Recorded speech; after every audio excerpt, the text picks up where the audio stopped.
Welcome to the SwimSwam Breakdown. As always, I'm your host, Coleman Hodges, coming to you from Austin, Texas. We are joined by SwimSwam Editor-in-Chief Braden Keith from Philadelphia, Pennsylvania, and Yin Yin Lee coming to us from Madison, New Jersey. We got an East Coast crew today.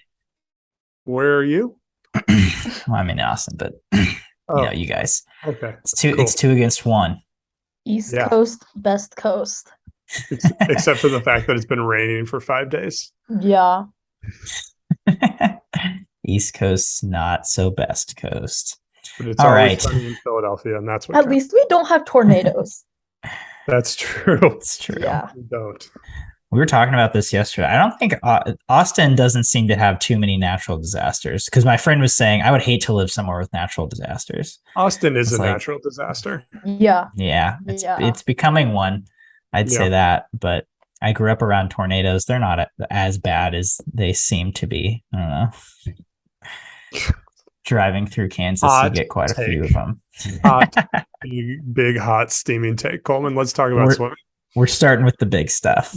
All right. Next on our list of big things, Jordan Crooks backed up his 18-ish practice swim with a 19.3 at a dual meet in a Speedo, and I'm curious as to if this changes your mind about who you think the NCAA champion will be at the end of this season in the men's 50 freestyle.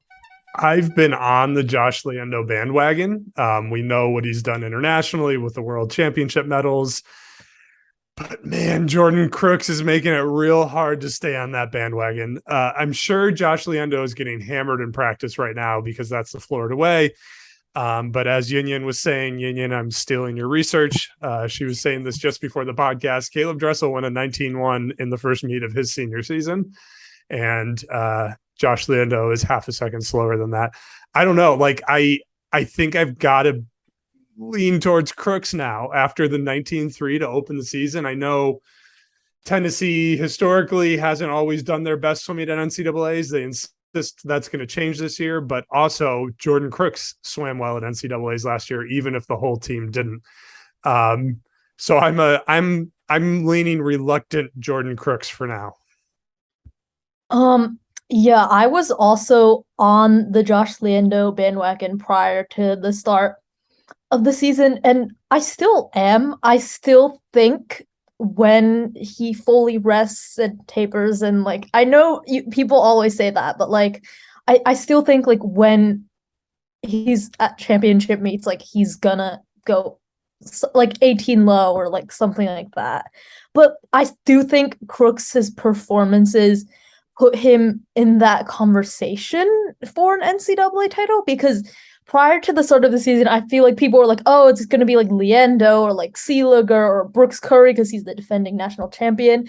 And like, Crooks was there. Like, he's obviously one of the top 50 freestylers in the country, but I feel like he wasn't really like in that conversation for like the like ultimate like national champion. And I feel like he's like making a statement right now that he is. I mean, these two bandwagons are getting really crowded, and Brooks Curry, Bjorn Seeliger, Matt Brownstead, who tied Jordan Crooks at NCAAs at 1860, Nils Krostande, like, there is a lot of dudes in this race. I think we're probably all underestimating the other dudes in this race. I don't know. Like, Brooks Curry is the defending national champion. I think maybe Brooks Curry 18.5 is topped out, and so everybody else has to know if they can go 18.4, they can beat Brooks Curry.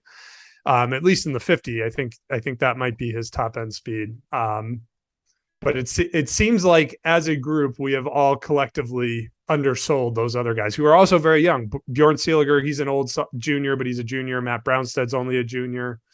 There's a lot of dudes in that race. Also, like, ultimately, sorry, you can go. No, go ahead, Yin Yin.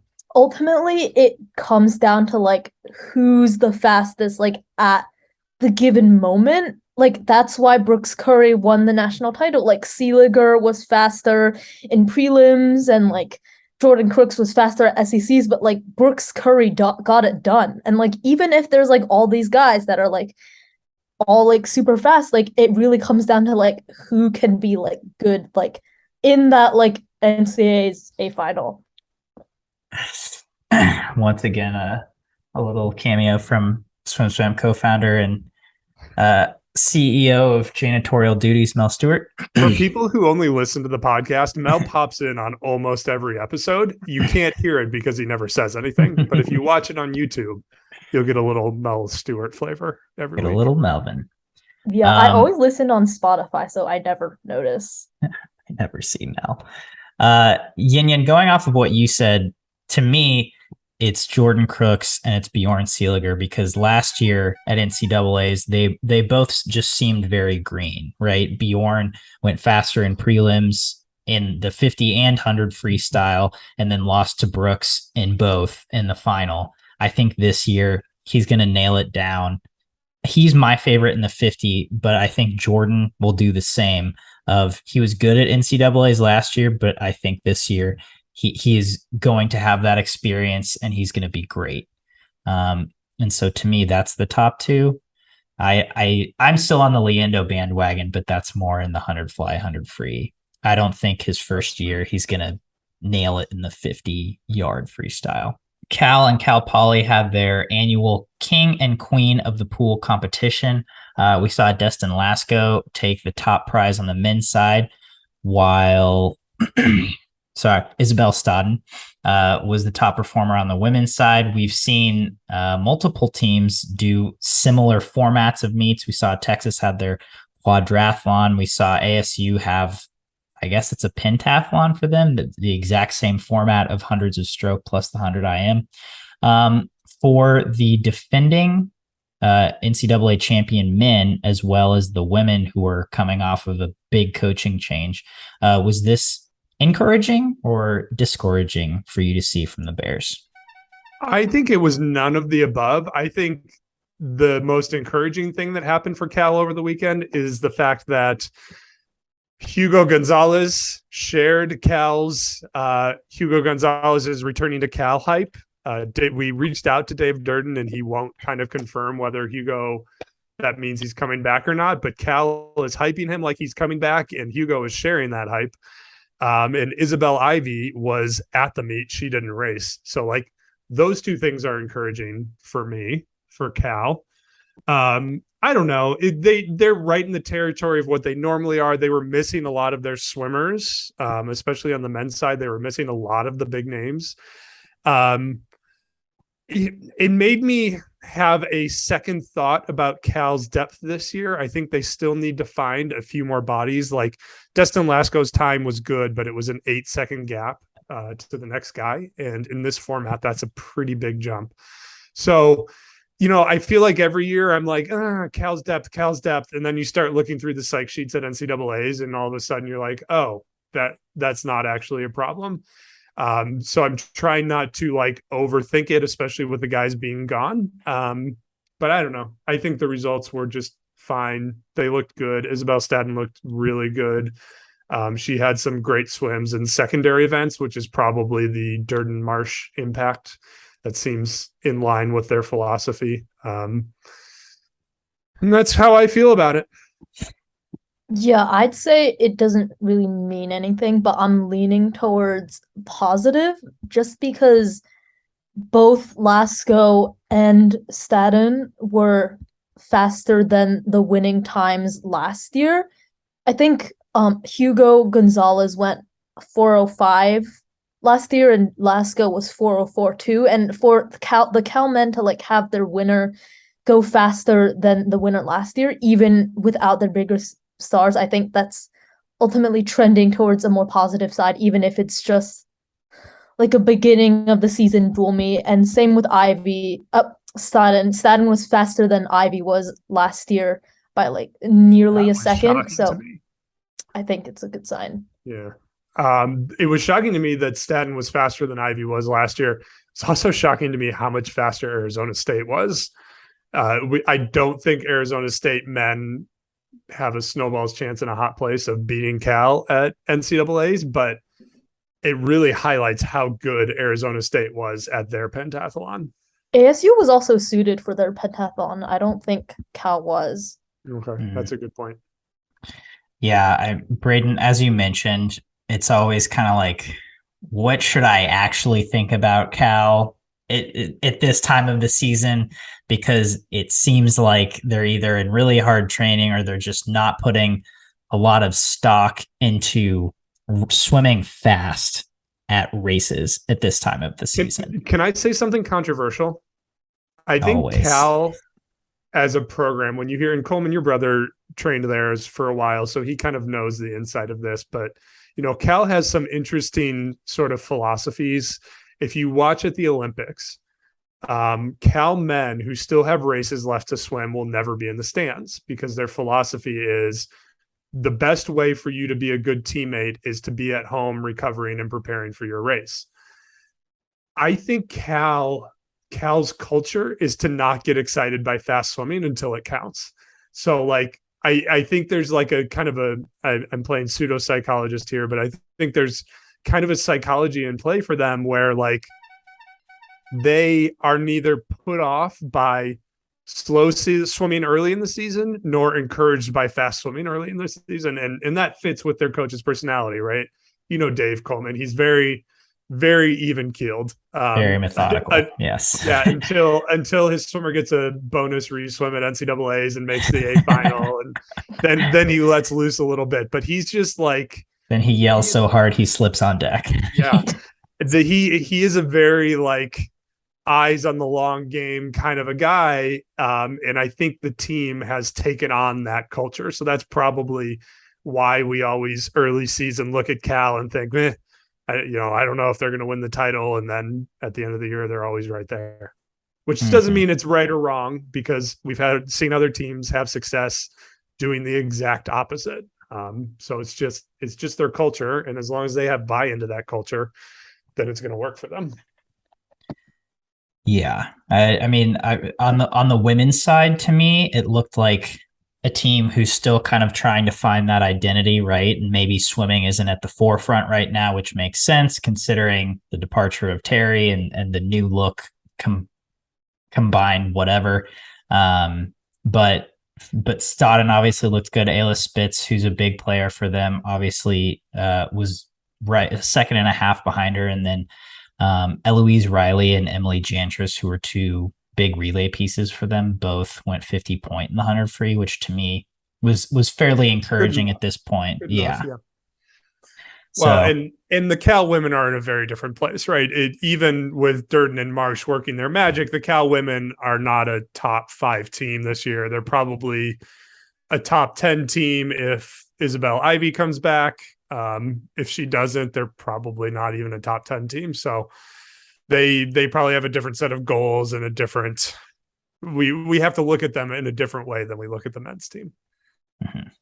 My hot take, that's not really a hot take, is that the Cal women, if they get Ivy back, they're not going to see a huge regression from last year. I don't think they're going to finish 8th, but I think they're going to be a little lower than that. But like really the only big piece that they're losing is Elise Garcia, who I believe only scored on relays. So if Ivy comes back, and I know culturally like things will be different, but I just don't think it will be like that big of a downfall that we think it will be. I think you're absolutely right. That was not that hot of a take. It'll be interesting. I just like saying I have hot takes. They're not that hot. Don't we all? Like lukewarm take. Makes for the best podcasts. I honestly, if this comes to fruition, I just can't wait to see Durden on deck at the women's meet, and curious to see if he'll be whistling as much as he does at the men's meet. Do you think he would go, or do you think he'd just send Marsh and stay home with the men? I think he would go. I think he would go, but guess we'll see. I feel like it would be a bad look if the acting head coach was not present at the meet. Yeah, I agree with that. Moving on to another meet where they also swam the 100 IM, hint, hint, NCAA. UVA had their inner squad. And my curiosity here, we're going to play a game that is not a SwimSwam original game, but it's fun to play anyway. Is this nothing, something, or everything? Kate Douglas and Alex Walsh were both slower in multiple events than they have been at the 2020 and 2021 iteration of this meet. Okay, so I'm gonna start on this one because I wrote about this meet. Alex Walsh, she was slower in her events, but Kate, the only event that she was slower in was the 150 fly, and she actually broke the meet record in the 50 free, and oh wait, she was half a second slower in the 50 fly, and then her 100 IM, well, maybe I'm wrong, maybe Kate was also a bit slower, but in her defense, in 2020 when she swam the fastest ever 100 IM, like they did like multiple sessions because I think COVID, but her 100 IM on Saturday was after swimming the 50 fly, 50 free, 150 fly, and a relay, and she still managed to only be like 3/10 slower, which I still think is pretty impressive. And like Kate Douglas is like obviously dominant in the 100 IM, so I think I think their times were still pretty impressive, and I honestly don't think it means anything that they were slightly slower. Maybe it just they weren't having as great of a day as they were last year when they did this event, and like I don't really think it means anything. I think it means nothing, but I think it could mean something. Every data point is a data point, and if we're going to say that it means something, we're going to need more data points, but this is the first one. And the somethings I think it could mean are a few things. I think it could mean they took an extended break after Worlds. You hear a lot of people talking about how that's going to be the last chance to take that extended break until Paris. So I think it could mean that. I think it could mean they're starting to shift their focus towards long course after their success over the summer. And I think it could mean that, I'm going to get skewered for saying this. I think it could mean that some of Virginia's early energy momentum could be slowing ever so slightly. Some of that excitement, some of that whatever, winning a third straight title that could very well have been a fourth straight title if it weren't for the pandemic, is not the same as winning the first title or even the second title. All of a sudden you're at the top and you're not chasing it. You're at the top fighting everybody off. And in every program that has ever risen, look at Stanford and Greg Meehan when they won the 3 titles. Any program that has ever won anything has had to deal with this transition from being the team that's chasing the up and coming team, the team with all the excitement, to being the team with expectations. And it could mean that they are seeing that shift, which doesn't mean they're not going to be there at the end of the year, but it might mean they're a little flatter at times in season. I could see that being the case. But again, for now, I'm going to say nothing, but I think it's worth watching to see if it becomes something. I mean, I could kind of see, now that I think about it, I could kind of see the long course theory about like Alex Walsh and Kate Douglas focusing more on long course being right, because the two of them, like, they've done all that they can in short course. Like Kate Douglas broke 3 American records in 3 different strokes, and then she went on to have, well, she obviously like did great in the 200 breast, but like her world's performance like wasn't as good, and maybe she's chasing more of that long course success now that she's done everything in short course. And I could totally see that. And honestly, I think out of like the Virginia stars, Gretchen Walsh might be the one that has the best year out of the 3, just because she did great last year, but she lost 2 NCAA titles by a very close margin, and she didn't do as much like what record wise as Alex and Kate. So we might see her and like other Virginia swimmers rise to the top rather than the people who were the stars of the show last year. In other universes, these two would have gone pro over the summer, right? Like there's a lot of universes where we've seen swimmers in their exact positions who have chosen to go pro. And now they don't have to anymore because of the NIL and because they like their training at Virginia. They aren't trying to change coaches and go somewhere else. So they don't have to go pro. But we also have to remember, like, swimmers don't get faster forever. And if this were just a natural plateau that we're seeing, it's not the first time we've seen 21-year-old women plateau naturally. So that's also a possibility, that Kate Douglas isn't going to drop a second in the 100 IM every year, right? Like she does video game times every year, it seems like, but at some point that's going to stop. It stopped even for Katie Ledecky. So I think we should factor that in to the conversation as well. Didn't Alex Walsh say she wanted to retire after Paris? When did she say it? I read that in a SwimSwam magazine like a few months ago. So like maybe she didn't want to go pro if she was just going to retire after her senior year. So like, I don't know. Subscribe to SwimSwam magazine to find out. Whoa, that would be a hot scoop that we got and obviously are aware of. Yikes. Sorry, that really threw me for a loop. Yeah, I think this means nothing also. I think the who's are going to who, and certainly at a meet where you're swimming those events once a year, if you're not just getting faster and faster and faster, I don't think that's the end of the world. And I also think that we saw some promising swims from a few of their newcomers. Kamal Muhammad, Sebastian Sergile, both had pretty solid swims, and Claire the Tugbug Tuggle also looked really good in her Is that a real debut. I met Claire when she was 12, and someone was calling her the Tugbug at that point. I feel like she'll get mad at us for saying that. We used to get a lot of emails from Claire Tuggle's coaches about her not liking the pictures we used on SwimSwam.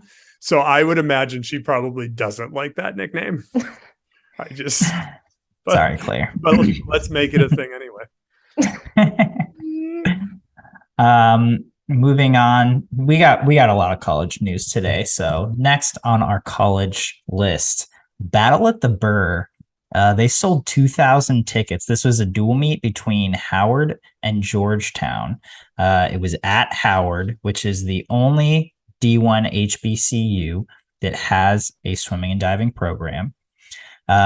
Sold 2,000 tickets for a dual meet. Their coach, Nick Askew, who was inducted into the Howard Swimming and Diving or Athletic Hall of Fame that day, estimated that there were 1,200 fans at this dual meet. I can't get over that. I mean, that's more than ISL had by a long shot at some meets.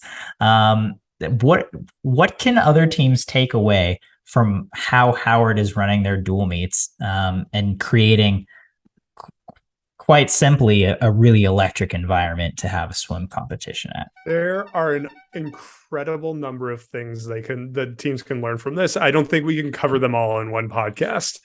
But off the top of my head, number one, Howard's pool is great for this because it's got seating on at least three sides. When I was at Texas A&M, Pat Henry, who's a legendary track and field coach, built an indoor track and field stadium that's now being torn down already 13 years later, but it was custom designed to where there was a sprint straightaway right in front of the fans to create the best atmosphere possible. If you are a college swim program and you've got the money, and to be clear, not all the college swim programs have the money, but some of them have the money. If you've got this new Big Ten TV money and you need somewhere to spend it, build yourself a swim arena that's not for training, it's just for meets. Have a DJ, invite non-swim people, because swim people have become so jaded about in-season meets not meaning anything that they just sit on their hands the whole time. And anybody who's ever been to a swim meet has seen this happen. So you've got to bring non-swim people because they will bring more energy. You've got to hype your meets up. You've got to make it more important than just a dual meet. I don't even know who won this meet. I'm the editor-in-chief of SwimSwam, and I don't know who won this meet. Georgetown did, both sides. There you go. And that's what I would have expected. Howard probably had the best swimmer in the meet, but Georgetown is a much deeper team. It was a 2-point difference on the men's side, though. Yeah, it was really close on the men's side. Yeah. But it's energy is the word. And ISL tried energy. They came up short in too many ways. We got more pre-meet interviews out of the Howard Georgetown dual meet than we did out of any ISL meet. So ISL tried to go to IUPUI, put it in the big cavernous thing. They couldn't fill it up even when they started giving tickets away. So it, even with the DJ, it fell kind of flat. I think the expectation is that you have to make it gimmicky for that energy to be there. And I don't think you do. I think this meet shows that if you can find a rival and you can develop a rivalry and you can do it in a smart way, right? You can't just run around shouting and pointing fingers that such and such team suited and didn't tell us they were suiting. That doesn't get people in the door. But if you can create a genuine rivalry, come up with a trophy like they do in football, or a branding like Battle at the Burr, have a traveling trophy that goes back and forth and hype it up. I don't know that anybody's going to sell 2,000 tickets for every meet of the year, but I think every college has the ability to sell out one dual meet a year and have a residual impact on that to other meets. Yeah, along with what Braden said, obviously there's a lot of things that other colleges would learn from, but one thing that I noticed about the Battle at the Burr was that there was a narrative behind the meet, and the narrative was that Howard was the only D1 HBCU program with a swim team, and that was a really big deal for them, and they saw it as like a really important, I don't know how to describe it, but it was really important for like Black swimmers and just like HBCU Howard people. Universities. I mean, it was important for Howard people. An executive of the biggest labor union in the country, who is a Howard alum, was tweeting about this.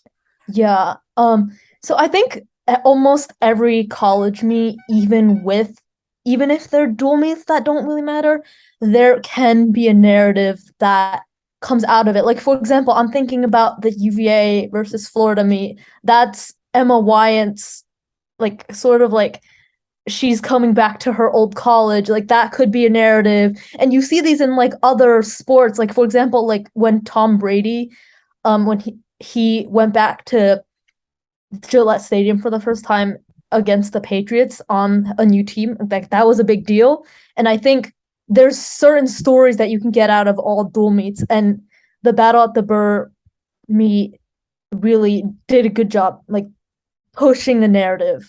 Yeah, and that's something we at SwimSwam scream from the rooftops at everybody who will listen. And some people get it and some people don't. The ISL has never got that. They've never understood. Here's what I tell people. 85% of the spectator sport industry is driven by the narrative. 15% is driven by what happens on the field or in the pool or whatever. People, NFL offseason is as big as NFL in season. ESPN runs 50% of their content in the offseason still about football. They're not stupid. Like, there's a reason they do that. People care about the narrative. They want to know about the rivalries. They want to know about the drama. People in swimming tend to be too worried about hurting each other's feelings. And it's not that feelings don't matter. The sport just needs to embrace the narratives. They need to lean into these things. They need to do it in a healthy way. They need to figure out the healthy way to understand that the narratives are just the narratives. That doesn't mean, Emma Wyant going back to Virginia, it doesn't mean that everybody at Virginia hates Emma Wyant, right? Like, that's not the narrative. The narrative is just her going back and racing against her old teammates, and that gets people excited. So that's a great one, Yin.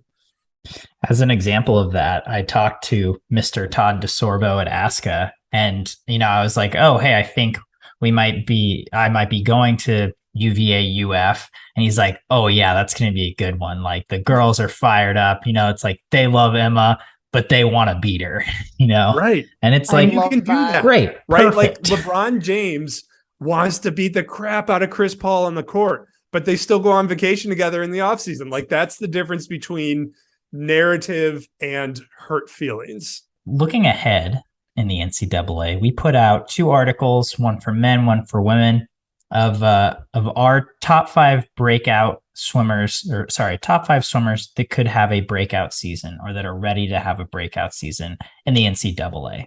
And I'm curious who you guys' top of those lists are, or just one swimmer you're most excited to watch throughout the season. Nia Funderburk, Ohio State.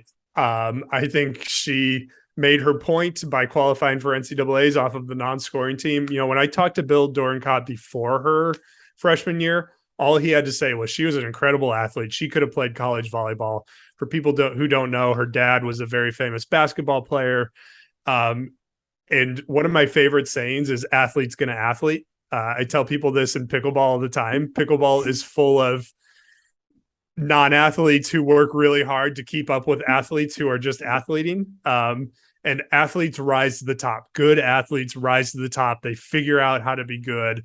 And she's a great athlete, and she figured out how to be good, even if it wasn't obvious to the coaches before Big Tens. And I think, again, that created a great narrative for Ohio State going forward, created a great narrative for the rest of us going forward.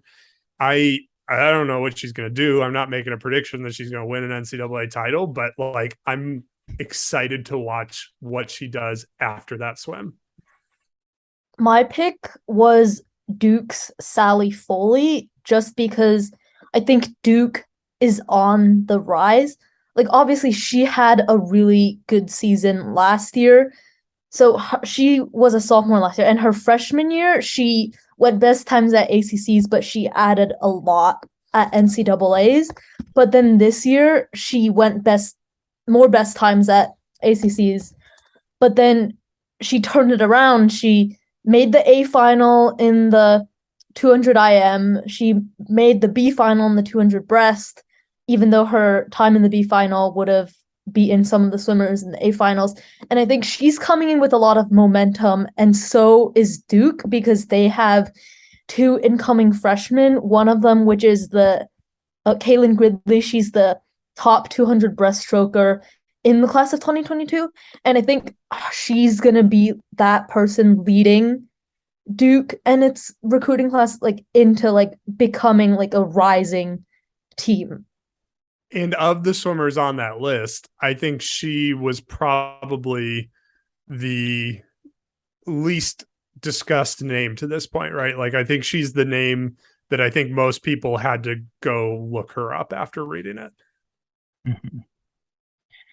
I've got my eye on great journeywoman story, Jasmine Nocentini of Northwestern. She's from Italy. She's lived in Panama. She went to Florida International, where she was a conference champion and an NCAA qualifier in the 50 and 100 freestyle.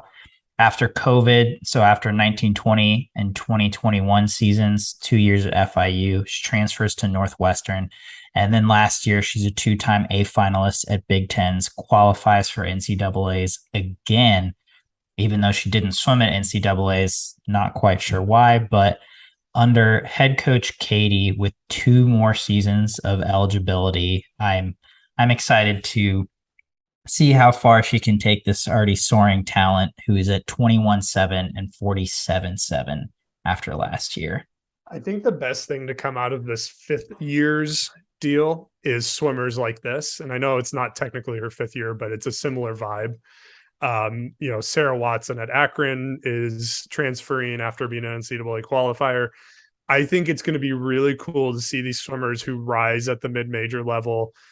Not that they couldn't transfer before, but like they weren't going to just transfer for their senior season.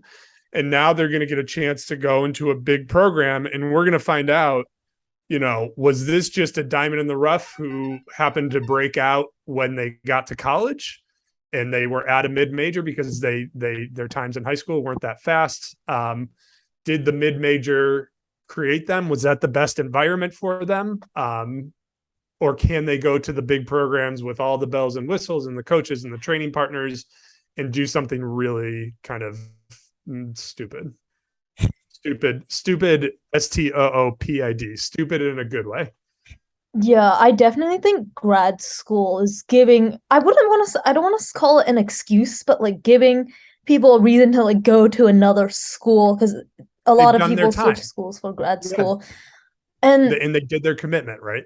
Yeah, especially with Ivy League fifth years like JC Yeager to UVA and like Felicia Pasaden's going to Ohio State. Like they didn't get to swim. They didn't get the opportunity to swim as much because the Ivy League canceled the 20 to 21 season and they're going to like a bigger program and they're getting that opportunity. Well, that's our news for the week. And now it's time to play some Sink or Swim. First up today on Sink or Swim, 57% say that no NCAA record held by Caeleb Dressel will be falling this season after we asked which record of his is most likely to fall this season.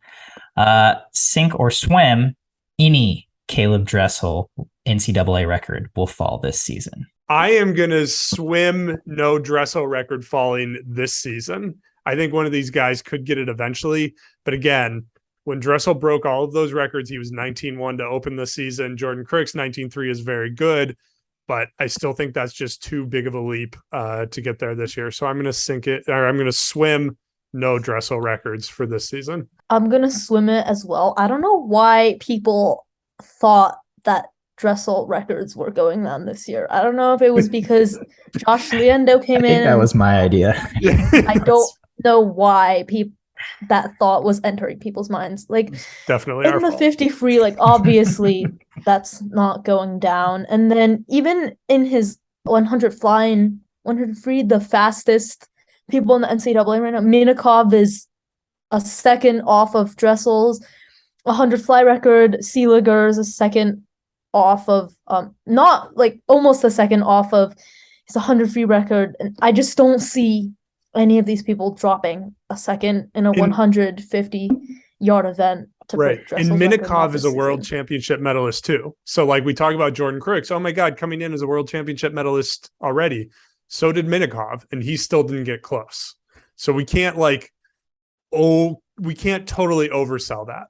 Okay, so a swim is no record. I'm sinking it. You write the questions. This is sinking toxic positivity. Yes. A prime example of toxic positivity. And we said this last week on the women's side. So I'm using the same logic again on the men's side. Brooks Curry, 100 free, last day, no relays. He's got no relays. He's going to be, I don't even think he has a third event. Oh, he swims a 200 free. I'm sorry. Swims a 200 free.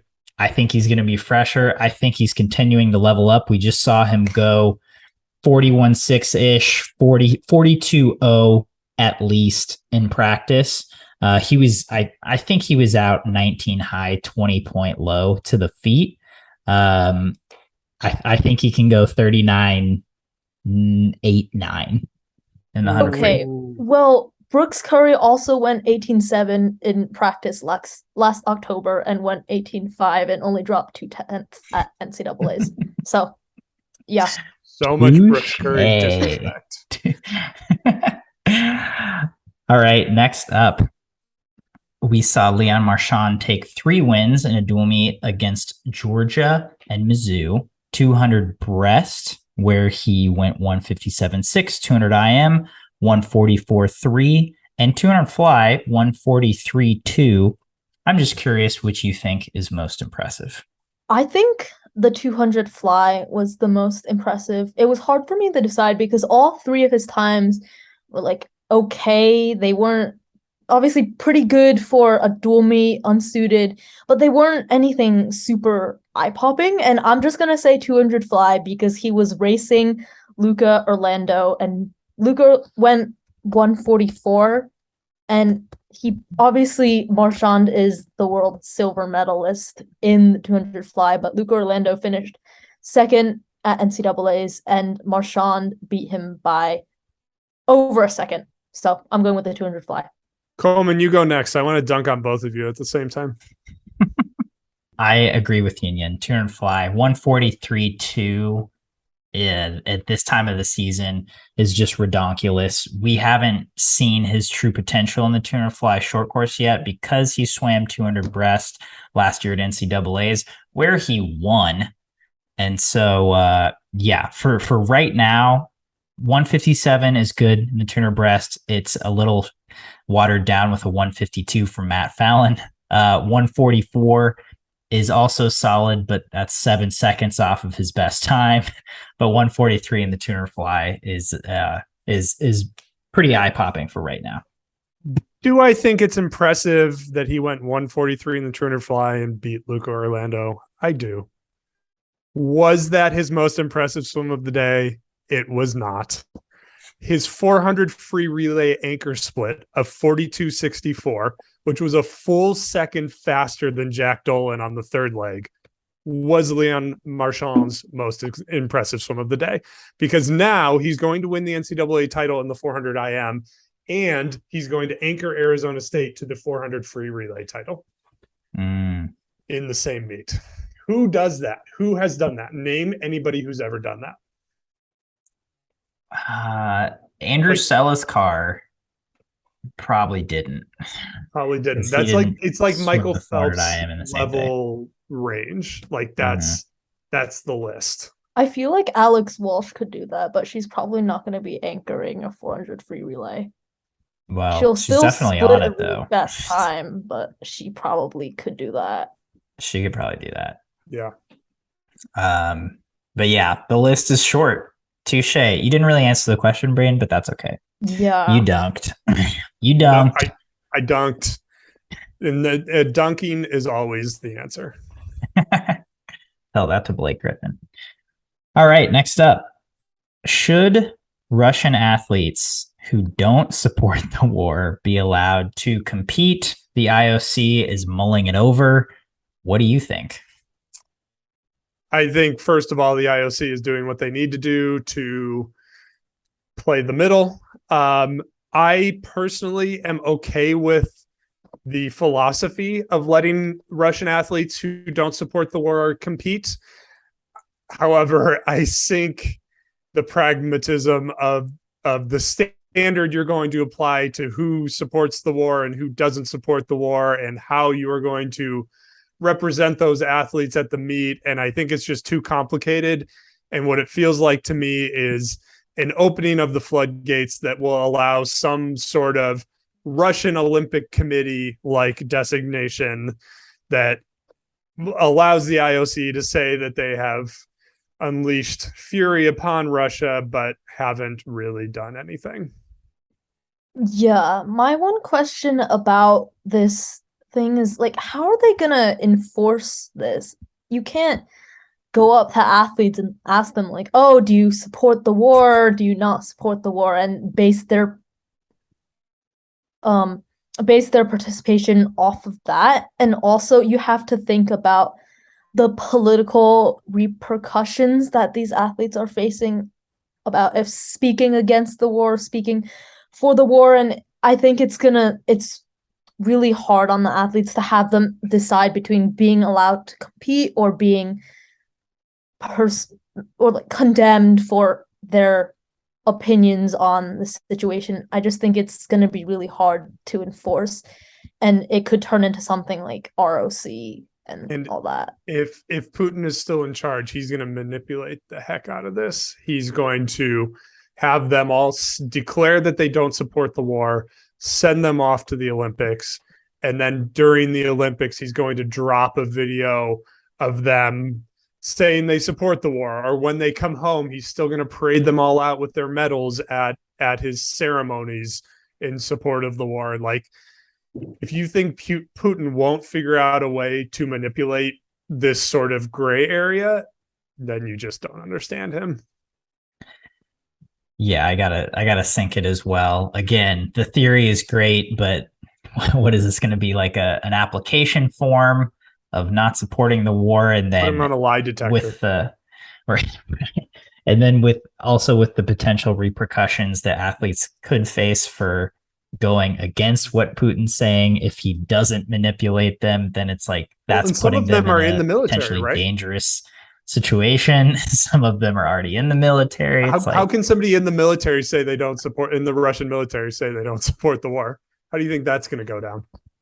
Yeah. So that's, I just got to sync it for now and until they provide a very outlined and detailed plan that seems plausible. On the other side of the world, Adam Peaty says he will be in Melbourne for the 2022 Short Course World Championships. Sink or swim, Peaty gets an SC world title. I'm going to swim it. I don't think he's going to break a world record. I just think the field is a little bit soft, and I think he's got some pent-up energy after not having a lot of big swims over the summer. I think with some of the changes he's undergone in his personal and professional life, he's going to have some time to focus on his training. I think he's kind of stepped back from Peaty the personality a little bit, which I think is probably a good thing for him. And I don't know. I just get the sense that he's going to be focused. I think Mel Marshall has a plan. A little behind the scenes detail. The interview we recently did with her, she reached out to us, not the other way around. And that says to me that she's feeling confident about what they're doing. She feels good about what they're doing. So I think he's got a gold medal in him. I don't know if he has a short course world record in him in December, but I do think he's got a gold medal in him based on the field that he will be facing. Yeah, I'm gonna swim this as well, just because I think it's about time that he wins a short course world title. I was looking at the all-time rankings for the 100 breast and the 50 breast, and he barely swims short course. He only really did it during ISL, and he still broke a world record. Well, it was dead to him for 12 months. Yeah. But I do think it's going to be close because Nick Fink was just over a 10th slower than his best time in both the 100 and the 50. And Nick Fink, I feel like he's on this sort of rise. And Martin Nengi, I don't know if he's going to be at Short Course Worlds. Was he at Short Course Worlds last year? I don't remember, but that was a weird one. Yeah. Yeah. But I do think coming off the Commonwealth Games, during the Commonwealth Games, he was still recovering from his foot injury. And I think after a few more months, he's going to be back in better shape, and his summer and his performances this summer are going to light a fire inside him. And I think he's going to win the world title, even though I think it's going to be close. Martin Nengi was in Abu Dhabi. He won 2 silvers in the 50 and the 100. Nick Fink won gold in the 50 and 200, and then bronze in the 100. Yeah, I'm swimming it. I think we've seen what Peaty can do in short course. I think he'll have a good lump of training behind him. Nick Fink, man, I just feel like his like Habsy training has to catch up to him at some point. I agree. And just on paper, I can't bet for him, but I am rooting for him because it's awesome to see him move to Georgia Tech, get his master's, and win world titles all at the same time. The legit master's too. It's not like an MBA or something. It's an engineering. Yeah. One that requires a lot of time and effort and smart people things. But I think Peaty can do it. Yeah, I think he'll be focused. We've seen him have success in the ISL, and I think he can do it in Australia too. Staying in Melbourne, Canada released their roster for the Short Course World Champs, which included Ilya Kharun. With this addition on the men's side, do you think that they will be able to win a relay medal? What's the relay? Lay out the relay for us. Well, the thing is, I don't really.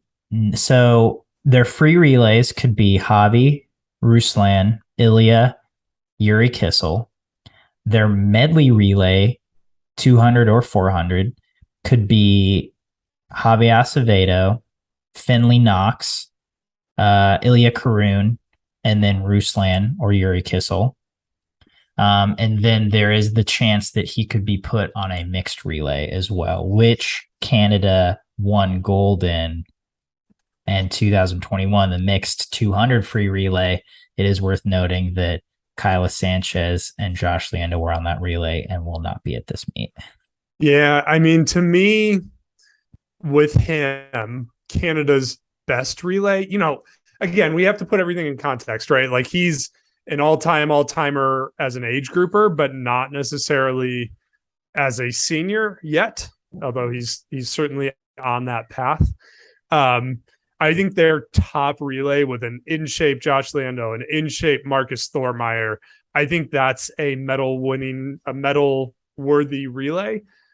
I don't know if this version of their relays is a medal-worthy relay. But again, short course worlds, and especially with it being in Australia, I think a lot of teams are going to send short benches to the meet just because of the cost and the distance and the time and whatever. So I guess that's the opportunity. If it's another weird meet like last year and they can find a hole on a podium and fill it. Yeah, I'm gonna sing this as well. I don't think, obviously Ilya Kharun is great for an age group swimmer and he improved a lot, but there's really nothing that's pointing to the fact that he's gonna make an immediate impact on the international stage and medal internationally, especially in sprint freestyle. His best short course time is a 44.2, which is good, but it's not spectacular. And I don't think with him being there, it's going to single-handedly bring Canada up, especially since Leando isn't there. And I'm looking at the results of short course worlds from last year. Canada didn't even enter a men's 4x100 relay, and I don't think they were in the 4x50 either, so I don't really see it happening. Do we think he actually qualified? Do we think he actually qualified for the team, or do you think this is their way of begging him to stay with Canada? Like, not begging, but sort of incentivizing him to stay as part of Team Canada long term rather than seeking U.S. citizenship? From what Ron told me, Ron and Ilya kind of decided this would be the best path for him, is to go swim for Canada. I think just because it's easier to get on international teams, right? So do I think he qualified? Probably not. But I also think that my guess would just be that they were happy to have him and be like, yeah, come on over. But I think Ilya made this decision independently of swimming Canada. Gotcha. Did they even publish the qualification procedures? I don't think they did this year. I remember last year they did it based off long course times and people got mad over that, but I don't think they said anything this year. They just named the team. Yeah, I'm not sure. US hasn't released their roster yet, have they? I think they're just coming out, I think, October 14th. They had a specific date, even though last year they were a week late. Annoying. I'm sinking this also. I don't really think they're going to win a medal, but I will say that last year, as Union said, Canada men didn't even have relays at this meet. So I do think it will be exciting to see, hopefully, that their men can put together some strong relays and get those guys a little more experience so that they can win that Olympic bronze in Paris in the 4x1. That's a clap back to last week for anybody who didn't watch last week's episode. Ilya Kharun could be that fourth leg. Could be two more years. That makes sense. He'll have a year with Bowman as well. So we'll see how it goes. Anyway. You mean a year with Bowman? You mean a year with everybody's favorite assistant coach? Who, Herbie? Herbie. I don't know if we're talking 100 free. No, if we'll be, I don't know. I wonder what training group he will be in. I'm guessing it'll be mid-distance, especially since he comes from Sandpipers. Yeah. All right, that's our show. Tune in every week to the SwimSwam Breakdown for your week's news in swimming.